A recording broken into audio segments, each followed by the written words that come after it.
నమస్కారం, welcome to 108 news Telugu. నా పేరు గౌరీ. ముందుగా బులెటిన్ లో హెడ్లైన్స్. తొక్కిసలాట ఘటనపై మోదీ కీలక ప్రకటన. మెరుగైన యంత్రాంగం అవసరం కేటీఆర్. బిర్యానీలపై బర్డ్ ఫ్లూ ప్రభావం. పాత బస్తీ మెట్రో ప్రాజెక్టులో ముందడుగు, వారందరికీ పరిహారం చెక్కులు. న్యూఢిల్లీ రైల్వే స్టేషన్లో తొక్కిసలాట చోటు చేసుకున్న విషయం తెలిసిందే. ఈ ఘటనపై తాజాగా ప్రధాని మోదీ ఎక్స్ వేదికగా స్పందించారు. న్యూఢిల్లీ రైల్వే స్టేషన్లో తొక్కిసలాట జరగడం బాధాకరం. మృతుల కుటుంబ సభ్యులకు సానుభూతి తెలియజేస్తున్నాను. గాయపడిన వారు త్వరగా కోలుకోవాలని నేను దేవుడిని ప్రార్థిస్తున్నాను. బాధితులకు అధికారులు సహాయ సహకారాలు అందిస్తున్నారు అని ట్వీట్ చేశారు.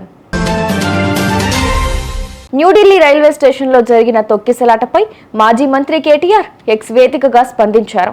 రైల్వే స్టేషన్లో జరిగిన తొక్కిసలాటలో 3 పిల్లలు సహా 15 మంది అమాయకులు ప్రాణాలు కోల్పోవడం బాధాకరం. బాధిత కుటుంబాలకు సానుభూతి తెలియజేస్తున్నాను. గాయపడిన వారు త్వరగా కోలుకోవాలని కోరుకుంటున్నాను.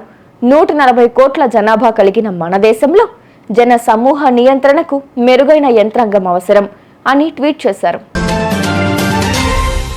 బర్డ్ ఫ్లూ ప్రభావంతో తెలుగు రాష్ట్రాల్లో బిర్యానీల అమ్మకాలు పూర్తిగా పడిపోయాయి. ఈ క్రమంలో చికెన్కు ప్రత్యామ్నాయంగా ఉన్న మటన్, ఫిష్ కొనుగోలుకు ప్రజలు ఎక్కువగా మొగ్గు చూపుతున్నారు. దీంతో వాటి ధరలు అంతకంతకు పెరిగాయి. అయితే బర్డ్ ఫ్లూ కారణంగా చికెన్ మానుకోవాల్సిన అవసరం లేదని, 100 డిగ్రీల కంటే ఎక్కువ ఉష్ణోగ్రతలో చికెన్ ఉడికిస్తే ఆరోగ్యానికి ఎలాంటి ప్రమాదం ఉండదని నిపుణులు సూచిస్తున్నారు.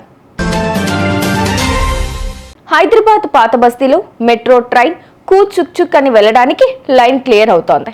ఇన్నాళ్ళు 2 అడుగులు ముందుకి 3 అడుగులు వెనక్కి అన్నట్లు సాగిన వ్యవహారంలో కీలక ముందడుగు పడింది.